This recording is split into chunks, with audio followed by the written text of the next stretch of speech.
IPL లో first round అయిపోయింది. ప్రతి ఒక్క టీం ఒక గేమ్ ఆడేసింది. ఏ టీం ప్లేయింగ్ 11 ఎలా ఉంది, ఏ టీం స్ట్రెంగ్స్ ఏంటి, వీక్నెస్ ఏంటి మన క్లారిటీగా అర్థమైపోయింది. అట్లీస్ట్ ఇప్పుడు మనం టాప్ 4 టీమ్స్ ని ప్రెడిక్ట్ చేయడానికి చాలా ఎక్కువ ఛాన్సెస్ ఉన్నాయి. ఆర్సీబీ, ముంబై మాత్రమే కాదు, మనం ఎక్స్పెక్ట్ చేయని మిగతా టీమ్స్ కూడా అద్భుతమైన పర్ఫార్మెన్స్ ఇస్తున్నాయి. అండ్ ఎక్స్పెక్ట్ చేసిన సిఎస్కే చాలా బ్యాడ్ పర్ఫార్మెన్స్ చేసింది. సో ఇప్పుడున్న సినారియోలో ఏ టీం టాప్ 4 కి వచ్చే ఛాన్సెస్ ఎక్కువగా ఉన్నాయి అండ్ ఏ టీం కి కప్పు కొట్టే ఛాన్సెస్ ఎక్కువగా ఉన్నాయని డిస్కస్ చేద్దాం. Let's get into the video. Hello guys, welcome back to Crick stories. Actual గా ఈ సీజన్ టాప్ 4 కన్సిడర్ చేసినప్పుడు చాలా మంది క్రికెట్ అనలిస్టులు ఇచ్చిన ఒకే ఒక్క పేరు ముంబై ఇండియన్స్. ఆల్మోస్ట్ 100% ప్రతి ఒక్కరు ముంబై ఇండియన్స్ టాప్ 4 లో ఉంటుందని పిక్ చేశారు. సో ఇప్పుడు ముంబై ఇండియన్స్ ఫస్ట్ మ్యాచ్ ఆడిన తర్వాత వాళ్ళ ప్లేయింగ్ 11 ఎలా ఉంది, వాళ్ళ స్ట్రెంగ్స్ ఏంటి, వీక్నెస్ ఏంటి అనేది చూస్తే ముంబై ఇండియన్స్ ప్లేయింగ్ 11 లో బౌలింగ్ మైనస్ లేదు, బ్యాటింగ్ మైనస్ లేదు, రెండు అద్భుతంగా ఉన్నాయి. బట్ ఇక్కడ చిన్న కన్సర్న్ ఏంటంటే వాళ్ళ స్పిన్ స్ట్రాంగ్ గా లేదు. యాక్చువల్ గా ముంబై ఇండియన్స్ కి ఎప్పుడు ఒక మేజర్ స్పిన్నర్ ఉంటాడు. లాస్ట్ సీజన్ చూసిన విఘ్నేష్ ఉన్నాడు అండ్ వాళ్ళ మెయిన్ స్పిన్నర్ శాంట్నర్ ఉన్నాడు. శాంట్నర్ వచ్చిన తర్వాత టీం ఎలా ఉంటది అనేది పక్కన పెడితే ముంబై లాంటి పిచ్ లో వాళ్ళు 200+ స్కోర్, కేకేఆర్ లాంటి బ్యాటింగ్ మీద కొట్టించారు. ఎందుకో బౌలింగ్ లాస్ట్ సీజన్ ఉన్నంత స్ట్రాంగ్ గా కనపడట్లేదు. అండ్ వాళ్ళు బౌలింగ్ బ్యాకప్స్ చాలా మంది ఉన్నారు. శార్దుల్ ఠాకూర్, దీపక్ చహర్, అశ్విని కుమార్ చాలా మంది ఉన్నారు. బట్ స్టిల్ ఫాస్ట్ బౌలింగ్ అంత బాగా వర్కౌట్ అవ్వట్లేదు. ఫ్లాట్ పిచెస్ ఎక్కువగా నడుస్తున్న ఈ ట్రెండ్ లో ముంబై 200 పైన ప్రతిసారి స్కోర్ కొట్టిస్తే కొంచెం కష్టమే. సో ముంబైకి ఆల్మోస్ట్ కప్ గ్యారెంటీ అనుకున్న పరిస్థితి నుంచి ముంబై టాప్ 4 లో కన్ఫర్మ్ గా ఉండే ఛాన్సెస్ ఉన్నాయి. బట్ వాళ్ళ స్పిన్ ఇంప్రూవ్ చేసుకోవాలి అండ్ ఫాస్ట్ బౌలింగ్ చాలా ఇంప్రూవ్మెంట్ అవుతుంది. బ్యాటింగ్ విషయానికి వస్తే రోహిత్ శర్మ అద్భుతమైన ఫామ్ లో కనిపించాడు. సో ఇంకా మిగతా బ్యాట్స్మెన్స్ మనం చూడాలి. రికెల్టన్ ఉన్నాడు, డికాక్ ఉన్నాడు, తిలక్ వర్మ, సూర్యకుమార్ యాదవ్. సో అందరూ స్టార్ ప్లేయర్స్ వాళ్ళకి. బట్ ఎనీవేస్ బ్యాటింగ్ లో పెద్ద మైనస్ లైన్ కనపడట్లేదు. బౌలింగ్ కూడా మంచి బౌలర్స్ ఉన్నారు. బట్ ఫాస్ట్ బౌలింగ్ అయితే ఖచ్చితంగా ఇంప్రూవ్ చేసుకోవాలి, లేదా ఫ్లాట్ ట్రాక్స్ లో చాలా ఇబ్బంది పడే ఛాన్సెస్ ఉన్నాయి. ఇదే విధంగా కంటిన్యూ చేసుకున్న వాళ్ళకి ప్లే ఆఫ్ లో వచ్చే ఛాన్సెస్ 90% ఉంది. బట్ కప్ కొట్టే ఛాన్సెస్ ఏంటనేది లాస్ట్ లో డిస్కస్ చేద్దాం. And second team all favourite CSK. CSK ఒక లెగసీ. సిఎస్కే ఎప్పటి నుంచో చాలా బాగా ఆడుతుంది అండ్ మంచి ఎక్కువసార్లు ట్రోఫీ గెలుచుంది. ఇదంతా పక్కన పెడితే ఈ సీజన్ వాళ్ళకి స్టార్టింగ్ లోనే మెయిన్ చాలా దెబ్బలు తగిలాయి. ఎల్లిస్ రూల్డ్ అవుట్ అవడం, ధోని ఇంజురీ వల్ల లేకపోవడం, బ్రివిస్ స్టార్టింగ్ మ్యాచెస్ లో లేకపోవడం. సో చాలా ప్రాబ్లమ్స్ కనిపిస్తున్నాయి. అండ్ వాళ్ళు రీప్లేస్మెంట్ గా తీసుకున్న స్పెన్సర్ జాన్సన్ కూడా గాయం కారణంగా రాకపోవడం, ఎందుకు వాళ్ళ టీమ్ కాంబినేషన్ ప్రాపర్ గా కుదరట్లేదు. And Sanju Samson T20 world cup లో అద్భుతంగా ఆడి మళ్ళీ ఇక్కడ ఫస్ట్ మ్యాచ్ లో ఫెయిల్ అవడం. And Chennai as a team first match లో చాలా వర్స్ట్ కొలాప్స్ చూసాం. సో ఇటువంటి సినారియోస్ లో చెన్నై టాప్ 4 లో ఉండడం అనేది చాలా కష్టంగా కనిపిస్తుంది. ఎందుకంటే బౌలింగ్ కూడా అంత బాగా క్లిక్ అవుతున్నట్టు అనిపించలేదు. మేబీ వాళ్ళ బౌలింగ్ కొంచెం ఇన్ఎక్స్పీరియన్స్ ఉంది. ఎస్పెషల్ గా చెప్పాలంటే ఖలీల్ గానీ, Anshul Kamboj, Matt Henry. And spin వాళ్ళకి మంచి స్పిన్ ఉంది. బట్ ఎలా కంబ్యాక్ ఇస్తారనేది చూడాలి. హౌఎవర్ సిఎస్కే టాప్ 4 లోకి వచ్చే ఛాన్స్ నాకైతే 60% ఉంది అనిపిస్తుంది. సో మన అనాలిసిస్ ప్రకారం సిఎస్కే టాప్ 4 వచ్చే ఛాన్సెస్ 60% ఉంది. And next team Lucknow super Giants. ప్రతిసారి ఐపీఎల్ స్టార్ట్ అయ్యేటప్పుడు ఎల్ఎస్జీ కి చాలా మంచి హైప్ ఉంటుంది. పేపర్ మీద టీం చాలా అద్భుతంగా కనిపిస్తుంది. బట్ ఏదో ఒక కారణం వల్ల వాళ్ళు మిస్ అవుతూనే ఉంటారు. Especially Gambhir coaching or mentorship వదిలేసిన తర్వాత వాళ్ళ టీం కొంచెం డౌన్ లోనే కనిపిస్తుంది. అండ్ ఈ సీజన్ కూడా అలానే ఉంది. చాలా మంచి టీం లాగా కనిపించింది. బట్ రిషబ్ పంత్ ఓపెనింగ్ వచ్చి చాలా తప్పు చేస్తున్నాడు. ఎందుకంటే మక్రమ్ అండ్ మార్ష్ ఓపెనింగ్ చాలా బాగా సెట్ అయింది లాస్ట్ సీజన్ అంతా. అనవసరంగా ఓపెనింగ్ ట్రై చేస్తున్నాడు అనిపిస్తుంది. అండ్ పూరన్ ఫామ్ అనేది చాలా కన్సర్నింగ్ గా కనిపిస్తుంది వాళ్ళకి. పూరన్ ఫామ్ లో లేకపోతే ఖచ్చితంగా ఎఫెక్ట్ అయ్యే ఛాన్స్ ఉంది. ఎందుకంటే నెక్స్ట్ వచ్చే బ్యాట్స్మెన్స్ కి అది ఖచ్చితంగా బర్డన్ అవుద్ది. సో ఈ విధంగా బౌలింగ్ చాలా బాగున్నప్పటికీ ఎల్ఎస్జీకి బ్యాటింగ్ లో మాత్రం కొన్ని కన్సర్న్స్ కనిపిస్తున్నాయి. సో వాళ్ళకి మనం టాప్ 4 కి ఇచ్చే ఛాన్సెస్ 65% మాత్రమే. And then next team Delhi Capitals. Delhi Capitals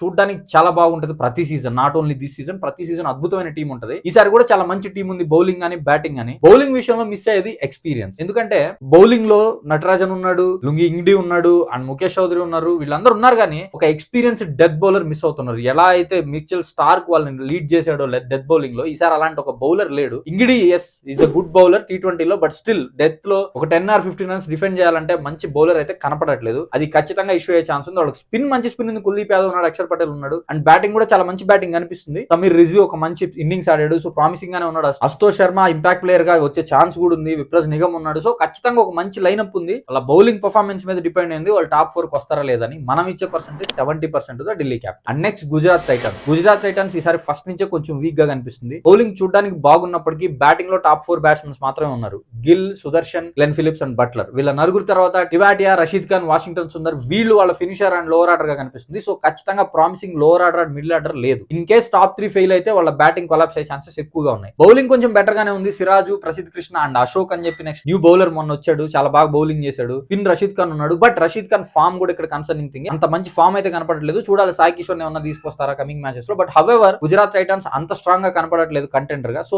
మనం వాళ్ళకి ఇచ్చే percentage 65% to the top 4. And ఇప్పుడు మనం ఆల్ టైమ్ ఫేవరెట్ ఆర్సీబీ గురించి మాట్లాడుకుందాం. లాస్ట్ సీజన్ కప్ కొట్టిన తర్వాత చాలా మంది జోష్ కనిపిస్తుంది. యాజిలుడ్ ఇంజరీతో కొన్ని మ్యాచ్లకు దూరం అవుతాడు అన్నప్పుడు చాలా మంది ఆర్సీబీ బౌలింగ్ మళ్ళీ వీక్ అయిద్దాం అనుకున్నారు. But Jacob Duffy first match లోనే బెస్ట్ బౌలింగ్ అని ప్రూవ్ చేశాడు. సో చిన్న స్వామిలోనే అంత మంచి బౌలింగ్ చేశారంటే వేరే పిచ్చిలకి వాళ్ళకి డిఫెండ్ చేసుకోవడం పెద్ద కష్టం కాదు. వాళ్ళు చాలా స్ట్రాంగ్ కంటెండర్ కంటెండర్స్ గా కనిపిస్తున్నారు. ఓన్లీ ఇష్యూ వాళ్ళకి ఏంటంటే సిక్స్త్ బౌలర్ లేడు. ప్రజెంట్ షెఫర్డ్ ఉన్నాడు అండ్ సుయా శర్మ కూడా అంత మంచి ఫామ్ కనపడట్లేదు. ఎస్ కృణాల్ పాండ్యా బాగా వేస్తున్నా, సుయా శర్మ నుంచి కూడా ఒక మంచి స్పిన్ అవసరం. సో వాళ్ళకి సిక్స్త్ బౌలర్ అంత స్ట్రాంగ్ గా కనపడలేదు. అది మేబీ వాళ్ళకి ఇష్యూ అయ్యే ఛాన్సెస్ ఎక్కువగా ఉన్నాయి. And remaining apart from that వాళ్ళ బ్యాటింగ్ లైనప్ చాలా డిస్ట్రక్టివ్ గా ఉంది అండ్ కోహ్లీ ఫామ్. సో ఖచ్చితంగా వాళ్ళు స్ట్రాంగ్ కంటెండర్స్ టాప్ 4 కి అండ్ కప్ కి. టాప్ 4 కి మనం ఇచ్చే percentage 90% for the RCB. And then Sunrisers Hyderabad, వీళ్ళు బ్యాటింగ్ లో ఎక్స్ప్లోజివ్ గా ఉంటే బౌలింగ్ లో చాలా వీక్ గా ఉన్నారు. ఎస్ సెకండ్ మ్యాచ్ లో కొంచెం కంబ్యాక్ ఇచ్చారు, బట్ స్టిల్ ఆ బౌలింగ్ తో మిగతా బిగ్ టీమ్స్ ని డిఫీట్ చేయడం చాలా కష్టం. ఎస్పెషల్లీ ముంబై, పంజాబ్, ఢిల్లీ లాంటి టీమ్స్ ని డిఫీట్ చేయాలంటే చాలా కష్టం. బట్ చూడాలి వీళ్ళు ఎటువంటి ప్లాన్స్ తో వస్తారు, హోమ్ గ్రౌండ్ లో ఎలా ఆడతారు అనేది. హోమ్ గ్రౌండ్ లో వాళ్ళ బ్యాటింగ్ ని బట్టి, వాళ్ళ విన్నింగ్ పర్సెంటేజ్ ని బట్టి ఛాన్సెస్ ఉంటాయి. బట్ యాజ్ ఆఫ్ నౌ చూస్తే ప్యాట్ కమిన్స్ వచ్చే వరకు బౌలింగ్ చాలా వీక్ గా ఉంది. ఇన్ కేస్ ప్యాట్ కమిన్స్ వచ్చిన తర్వాత కొంచెం స్ట్రాంగ్ అవ్వచ్చు. అండ్ ఎస్పెషల్లీ కెప్టెన్ కొంచెం Ishan Kishan new captain, so కొంచెం వీక్ గా ఉంది కెప్టెన్సీ కూడా. ఆ ప్లానింగ్, ఆ బౌలింగ్ చేంజ్, సో ఇవన్నీ చూసుకోవాలి. కాబట్టి ప్రెసెంట్ మనం ఇచ్చే top 4 content percentage 65%. And next team Rajasthan Royals. Rajasthan Royals team first match లో చూస్తే చాలా స్ట్రాంగ్ గా కనిపించింది. ఆర్సీబీ, ముంబై కంటే కూడా స్ట్రాంగ్ గా కనిపించింది. బట్ రాజస్థాన్ రాయల్స్ టీమ్ లో ఉండే ప్రాబ్లం ఏంటంటే బ్యాటింగ్ లో అందరూ ఇన్ఎక్స్పీరియన్స్. పరాగ్ గాని,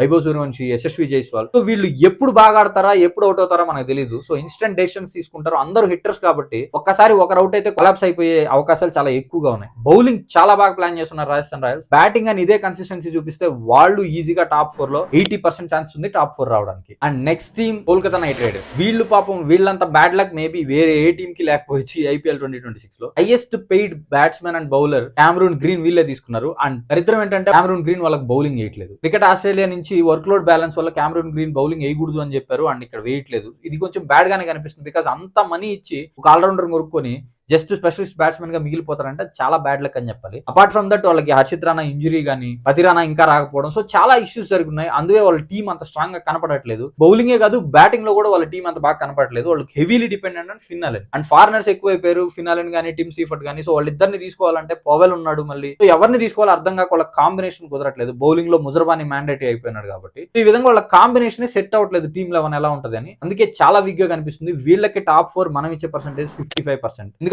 ప్రజెంట్ వాళ్ళ టీం ఉన్న కాంబినేషన్ ప్రకారం ఖచ్చితంగా టాప్ 4 కంటెండర్స్ అయితే కాదని నా opinion. And last but not the least Punjab Kings 11. వీళ్ళు లాస్ట్ సీజన్ రన్నర్ అప్స్. వాళ్ళు ఈసారి అంతే స్ట్రాంగ్ గా కనిపిస్తున్నారు. ఈసారి కూడా ఫైనల్ కి వచ్చే ఛాన్సెస్ చాలా ఎక్కువగా ఉన్నాయి. బ్యాటింగ్ లో కానీ, బౌలింగ్ లో కానీ చాలా స్ట్రాంగ్ గా ఉన్నారు. బౌలింగ్ అయితే పంజాబ్ కింగ్స్ గురించి మాట్లాడుకోవాల్సిన అవసరం లేదు. డిస్ట్రక్టివ్ బౌలింగ్ లైనప్ ఉంది. అండ్ స్పిన్ మాత్రం ఒక చహలే కనిపిస్తున్నాడు. వేరే స్పిన్నర్ ఎవరైనా ఉన్నారా లేదా, వాళ్ళు ఇంకా స్పిన్ మిస్ అవుతున్నారా అనేది మాత్రం రాబోయే మ్యాచెస్ లో అర్థమైంది. ఎస్పెషల్లీ స్పిన్ పిచ్ లో ఆడినప్పుడు ఆ స్పిన్ మిస్ అయ్యేది మాత్రం ఖచ్చితంగా వాళ్ళు ఫేస్ చేస్తారు. ఇంకా బ్యాటింగ్ విషయానికి వస్తే చూడాలి మిడిల్ ఆర్డర్ ఎంత బాగా ఆడుతుందని. KSR form, Cooper Connolly form చాలా ఇంపార్టెంట్. బికాస్ రియాన్ షారియా గానీ, ప్రభ్ సిమ్రాన్ గానీ they are in good form and వాళ్ళు బాగా ఆడుతున్నారు. అండ్ మిడిల్ ఆర్డర్ మీద ఎక్కువ డిపెండెన్సీ ఉంది. ఫినిషర్ శశాంక్ సింగ్ ఎంత మంచి ఫామ్ లో ఉన్నాడు అనేది ఇంపార్టెంట్. ఫస్ట్ మ్యాచ్ లో అంత బాగా కనపడలేదు, బట్ మంచి ఫామ్ చూపించగలిగితే పంజాబ్ ఖచ్చితంగా మళ్ళీ టాప్ 4 లో ఉండే ఛాన్స్ ఉంది. పంజాబ్ కింగ్స్ మనం ప్రెజెంట్ ఇస్తున్న పర్సెంటేజ్ 90%. సో ఇది ఆల్ 10 టీమ్స్ అనాలిసిస్. నేను ఇచ్చిన పర్సెంటేజ్ ఏదైనా రాంగ్ ఉండి మీ ఒపీనియన్ డిఫరెంట్ ఉంటే కమెంట్స్ లో చెప్పండి. ఫైనల్లీ కప్పు కొట్టే ఛాన్సెస్ ఎవరికి ఎక్కువగా ఉన్నాయంటే I feel Mumbai Indians, RCB,